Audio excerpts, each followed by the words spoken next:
আজ মানুষ খুব সহজেই রাগে হিংসা বিদ্বেষে অন্ধ হয়ে যাচ্ছে। সামান্য সামান্য তর্কের জেরে খুন খারাপি পর্যন্ত হয়ে যায়। আর খুন খারাপি যেন নিত্যদিনের একটি নরমাল ঘটনা মাত্র। এর পেছনে কারণ কি?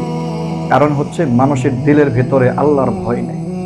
আল্লাহ পাক রব্বুল আলামিন পবিত্র কালামুল্লাহ শরীফে বলেন, বিসমিল্লাহির রহমানির রহিম, ওয়ালা তাকতুলুন নাফসাল্লাতী হারামাল্লাহু ইল্লা বিল হক। আল্লাহ যে প্রাণকে সম্মানিত করেছেন, অন্যায়ভাবে তাকে হত্যা করো না। আল্লাহ পাক রব্বুল আলামিন পবিত্র কালামে আরো বলেন, যে ব্যক্তি কোন নিরপরাধ মানুষকে অন্যায়ভাবে হত্যা করলো, সে যেন পুরা মানব জাতিকেই হত্যা করে।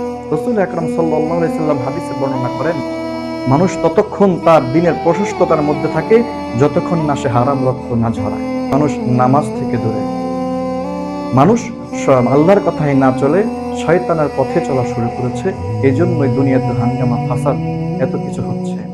তবে মনে রাখতে হবে, আপনি যে প্রাণটা ঝরাচ্ছেন, যে রক্তটা ঝরাচ্ছেন, এর হিসাব কিন্তু আল্লাহর কাছে আপনার দিতে হবে হাসরের ময়দানে। আপনি দুনিয়ার আদালতে বেঁচে যাচ্ছেন, কিন্তু আল্লাহর আদালতে আপনাকে কেউ বাঁচাতে পারবে না। ততইব আসুন আমরা মানুষের পাশে দাঁড়াই, হিংসা বিদ্বেষ থেকে দূরে থাকি।